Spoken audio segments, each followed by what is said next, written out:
今回から前編後編の2本にわたってホンダ CL500 の試乗インプレッションをお送りします。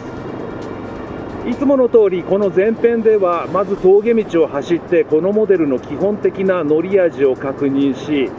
後編では高速道路を走ってこのモデルのライディングポジションや高速巡航性能、装備品、そして良かった点、気になった点などのまとめをコメントしていきたいと思います。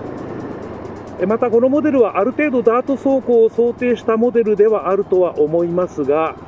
今回の試乗インプレッションでダートを走るかどうかはこれから峠道を走ってその感触で決めたいと思っています。前編後編の2本の動画を見ていただくことによってこのモデルの特徴についてはおおむね理解してもらえると思うので、ぜひご覧ください。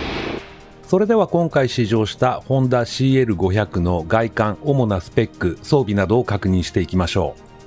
全長は 2175mm、全幅は 830mm、全高は 1135mm、ホイールベースは 1485mm、最低地上高は 155mm、シート高は 790mm、車両重量は 192kg、タイヤサイズはフロントが1108019インチ、リアが1507017インチ、メインフレームはレベルシリーズとほぼ共通で美しいパイプワークによって構成されたダイヤモンドフレーム。一方シートレールはこの CL シリーズのための全くの新設計となっています。エンジン形式は水冷4ストローク4バルブ DOHC 直列2気筒。ボアストロークは 67mm×66.8mm でほぼスクエア。総排気量は 471cc。圧縮比は 10.7 で最高出力は46馬力8500回転、最大トルクは43ニュートンメーター6250回転となっています。クランクの位相は180度、トランスミッションは常時神合式6段リターンです。またアシスト&スリッパークラッチを採用しています。エキゾーストパイプの取り回し、サイレンサーのデザインはご覧の通りです。実際に試乗してみると250同様、この大型のアップタイプのサイレンサーがこのモデルの乗り味にも大きく影響しているという印象でした。フロントフォークは 41mm 系のインナーチューブを持つ整列タイプのテレスコピックフロントフォーク。リアサスペンションは5段階のプリロード調節機能を持つオーソドックスなツインショックと円形断面を持つスイングアームの組み合わせとなっています。ステップ周り及び車体をスリムに設計するため、ピボット部に向けて内側に追い込まれているというのがこのスイングアームの特徴です。フロントブレーキは日清製片押しタイプピンスライド方式の2ポットキャリパーと 310mm 系のローターを持つセミフローティングタイプのシングルディスクブレーキ。リアも同じく日清製片押しタイプピンスライド方式1ポットキャリパーを持つシングルディスクブレーキとなっています。前後 ABS は標準装備です。また前後ともにキャストホイールを採用し、ややボリューム感のあるアドベンチャーモデル向けのセミブロックタイヤを装着しているというのがこのモデルの大きな特徴となっています。運転席周りの外観はご覧の通りです。やや幅広なバーハンドルを採用し、左右のスイッチボックス、レバー類もシンプルそのもの。メーターパネルは小型の反転液晶タイプとなっています。メインスイッチはタンク下の左側、ステアリングロックは別体式でこの位置にあります。ステップ及びペダルの形状はご覧の通りです。燃料タンクの容量は12リットル。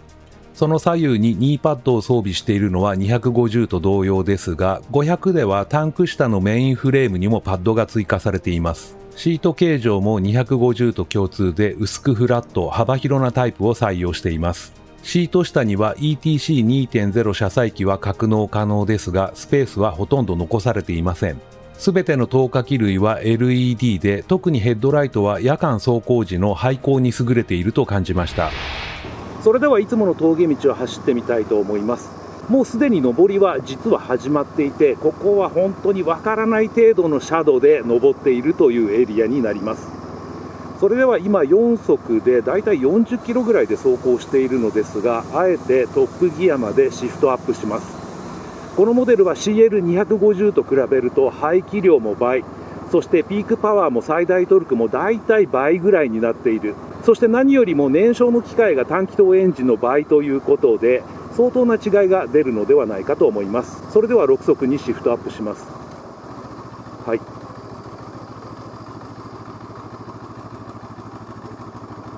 わかりますかね。今6速でだいたい速度は33キロと表示されていますが、それでもこんな感じで、ややギクシャクしているとはいえ、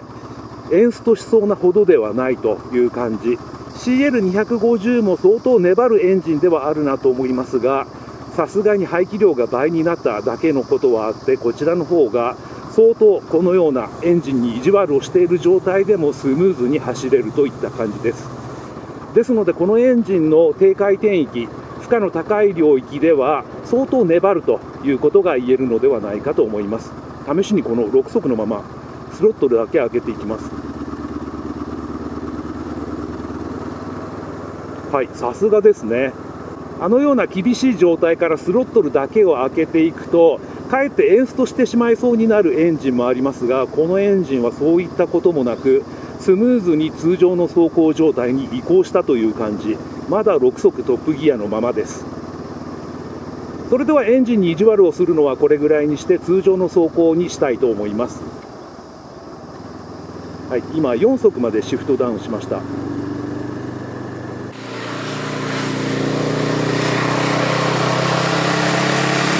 この状態ともなるとエンジンは全く問題なく回っているといった感じ。そしてあえてもう一度6速トップギアにシフトアップしましたが、乗り味としてはこの排気音の通り、分かりますかね。ちょっとスロットル大きく開けていきます。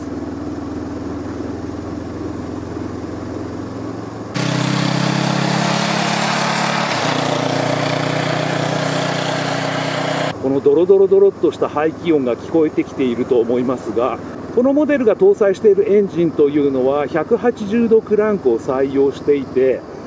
その180度クランクを持つ並列2気筒エンジンは味わいで語られるということは少ないと思いますが、このエンジンのこの低回転域、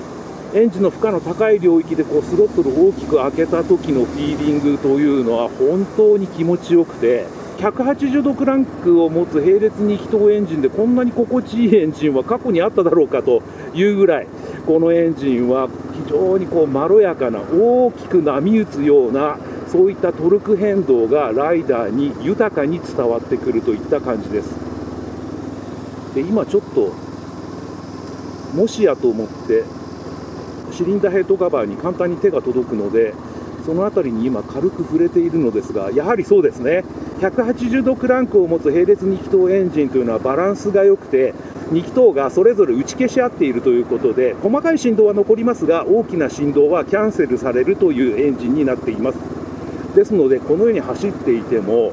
先ほど言った通りエンジンのトルク変動のみがライダーに伝わってくるという感じで、これが心地よさの要因になっていると思います。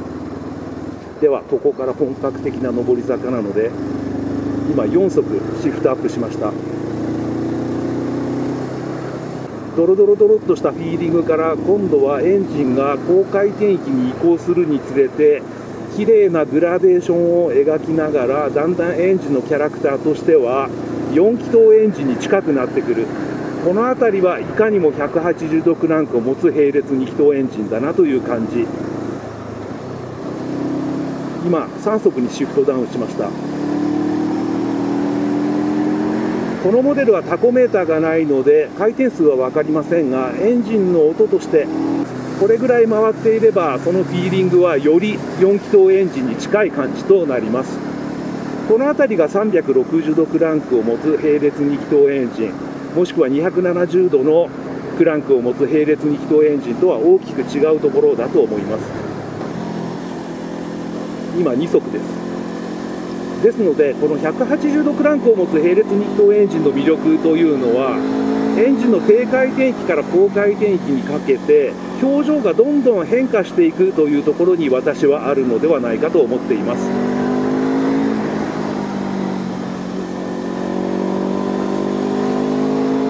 もうこれぐらいの排気音が聞こえてくる状態ともなると、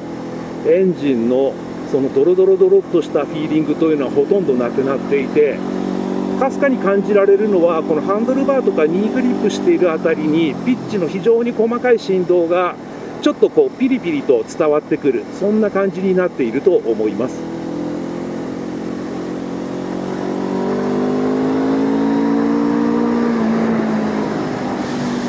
でこのエンジンは CL250 と比べると、冒頭でコメントした通り、その数字の通り排気量が倍になっているので、やはりこういった峠道を走っていると余裕が違うなという感じがします。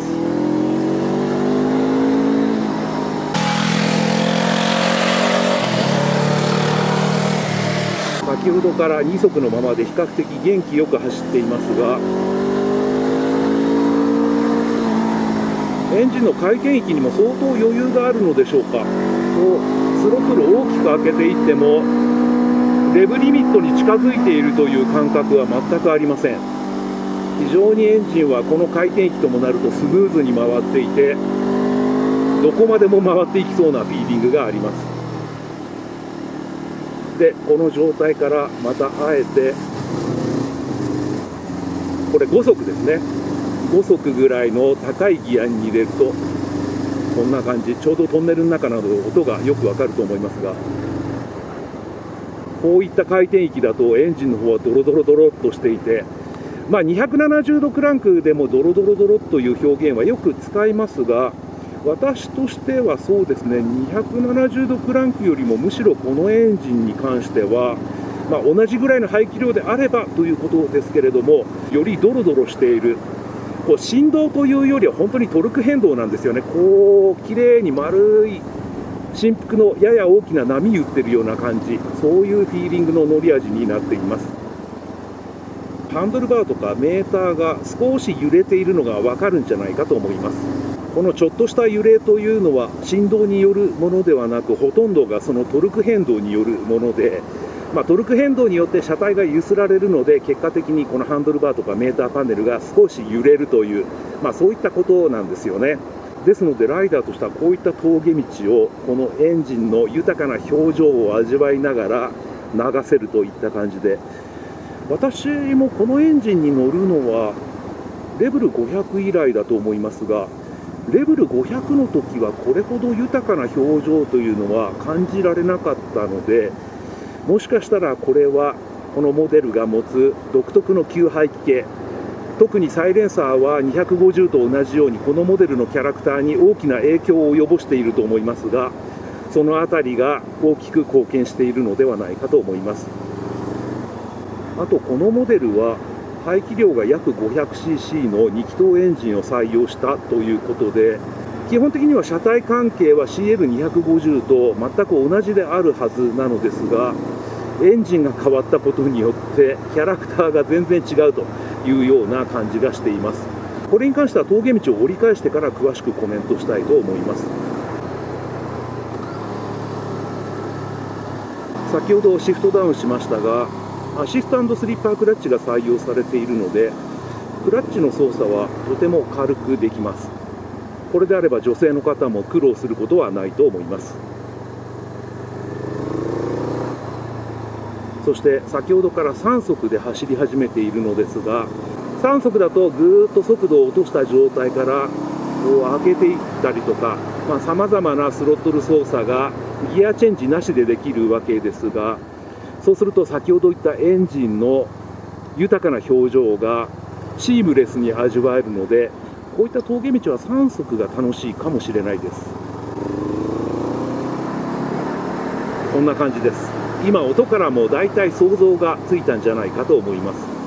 それにしてもこのエンジンはそのドロドロドロというトルク変動が本当にまろやかだと思います。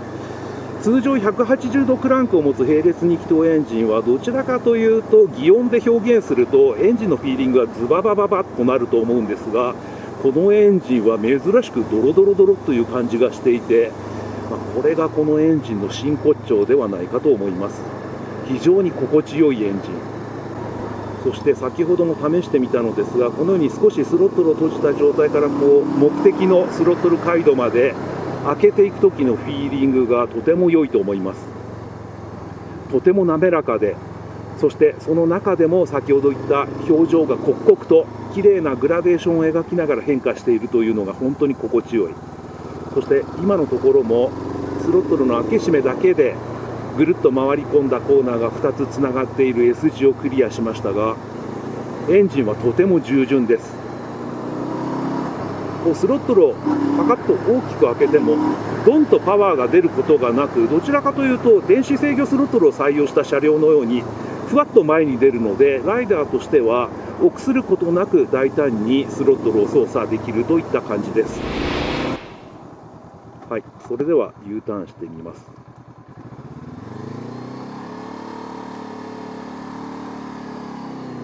はい、ハンドル切れ角もそこそこありますし、エンジンは先ほども言った通り低回転域では相当粘ってくれる。そしてクラッチはアシスト&スリッパークラッチということで操作がしやすいので、先ほどは路肩のラインを全く割り込むことなく U ターンができました。それでは今度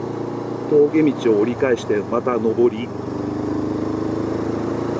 先ほど峠道の途中でエンジンが変わったことによってこのモデルはキャラクターが何もかも CL250 と変わってしまったようだとコメントしましたが、それについて具体的にコメントすると、まず前後の足回りが CL250 と比べると相当ソフトになったように感じます。おそらく前後のサスペンションは CL250 と変更はないと思うのですが、エンジンが2気筒エンジンになり、そしてエンジンの見た目からも明らかですが大きく重たくなった。その関係によって車体は CL250 と比べるとギャップを拾った時も基本的には動きにくくなっている。それに対してサスペンションは CL250 とおそらく同じなので、動きにくくなった車体に対してよりサスペンションは忙しく動かなくてはならなくなった。それによって結果的にではありますが前後のサスペンションが柔らかくしなやかになったように感じられるのではないかと思います。この効果に関しては無視できない程度のものと言ってよく、私は乗り心地は飛躍的に CL250 から良くなっているように思います。重ための車体としなやかなサスペンションの組み合わせは私の大好物とよくコメントしていますが、このモデルは相対的に CL250 と比べるとそのような関係になっているので、やはり車体も落ち着いていますし乗り心地も随分良くなったように感じられるのではないかと思います。で、基本的には前後のサスペンションの動いているフィーリングというのは CL250 と変わるところはありません。今もギャップ大きかったんですけれども、やはりボヨンという感じで嫌な振動を減衰しながらライダーにギャップがあることだけを伝えてくるといった感じ。そしてエンジンと車体の関係について言うと、私は CL250 というモデルはどちらかというとエンジンに対して車体がやや勝った状態にあるバイクであったと思っていて、一方でこの CL500 に関してはややエンジンが勝った状態にあると感じています。 CL250 の場合は結構車体はしっかりしているなという感じだったのですが、こちらの CL500 は大きなギャップを拾ったりとか、あとコーナリングで荷重がかかった時などは車体のしなりが相当大きくなったように感じられます。ですので安定感と安心感に満ち溢れていた CL250 の乗り味と比べると、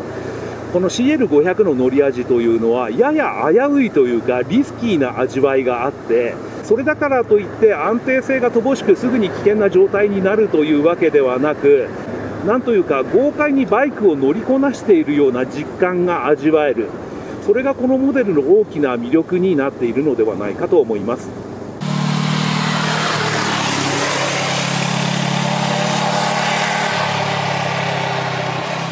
さまざまな規制によってバイクのエンジンというのはどんどん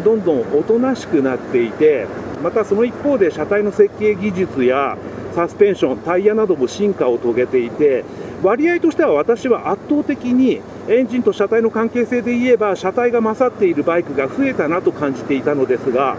そんな中にあってこのモデルはそういったバランスがやや逆転しているようなフィーリングがあって、これはですね、古き良き時代のバイクの乗り味として私は肯定的に捉えたいと思っています。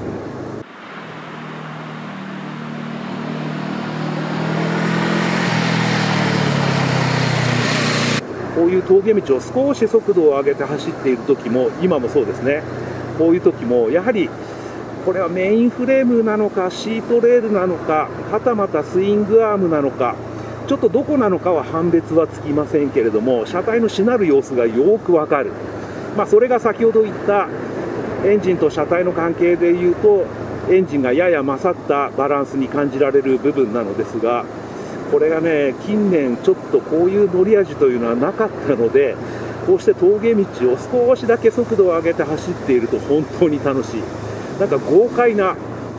なんと言いますかね、古めかしいダートトラッカーで峠道を走っているような、実際にその経験はありませんけれども、イメージとしてはそんな感じがする乗り味になっていると思います。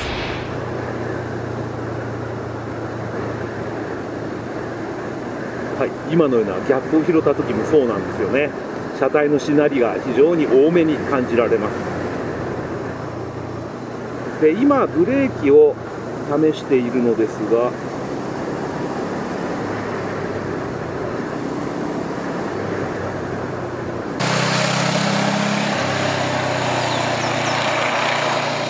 そうですね、何もかも CL250 と変わったようだとコメントしましたが、ブレーキに関してもやはりエンジンが大きくなった分、その車体の重量配分とか、あと実際の車重も若干変わっていますし、そういうことが影響しているんだと思いますが、ブレーキをかけている時のフィーリング、フロントフォークの沈み方は CL250 よりはやや大きく沈み込むようなフィーリングがあり、そしてブレーキの利き自体は少し穏やかになったような、そんなフィーリングのフロントブレーキであると思います。ただ CL250 の時もコメントした通り、フロントブレーキのレバーを強めに引くとフロントフォークがスッと入るんで、フロントブレーキの効きが弱いように感じられますが、実際にはそんなことはなく、こうしてそれなりにレバーに力を込めれば十分な制動力も発揮してくれます。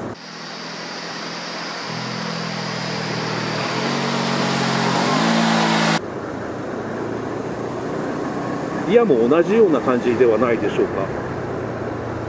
はい、そうですね、リアも傾向としては同じですね。CL250 のリアブレーキは実用的な制動力もありましたし、引きずっている時のコントロール性も十分だと言いましたが、もちろんこのモデルでも基本的には変わりませんが、若干の差ではありますが、車重が影響しているような気がします。引きずっている時のフィーリングは、先ほども言った通りエンジンが大きく重たくなったので、よりこのモデルの方がタイヤが強く路面に押し付けられているせいだと思いますが、こちらのフィーリングの方が若干私はいいような気がします。あとこのモデルはこのようにリアブレーキを操作したりするとよくわかるのですが、2気筒エンジンを採用していて、この2気筒エンジンはシリンダー部分は比較的スリムではあるのですが、クランクケースカバーが少し横に張り出していて、でそれが直接ライダーの足に触れないように、さらに外側に樹脂製のカバーがあるという感じになっていて、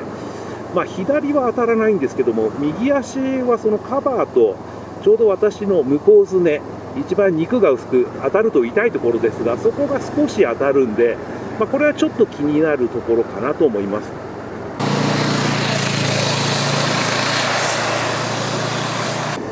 車体も相変わらず曲げやすくもありますし、あと CL250 の時に何度もコメントした通り、このモデルはフロントタイヤに19インチホイールを採用していて、それプラスボリューム感のあるフロントタイヤを装着しているということで、こういった峠道を走っている時の安定感はやはりピカイチだと思います。ただ先ほども言った通り、エンジンのパワー、トルクともにかなり大きくなっているので、スロットルを開けた時にハンドルバーに下手な入力をしてしまうと不安定な挙動が車体に出ると CL250 の時にコメントしましたが、その割合もこのモデルではやや大きくなっていると感じられます。その点だけは注意が必要ですが、それさえ意識しておけばこのモデルは峠道をスイスイと、そして豊かなエンジンの表情を楽しみながら本当に楽しく走れると思います。ということで、まずは CL500 で峠道を走ってその基本的な乗り味を確認してみました。それでは。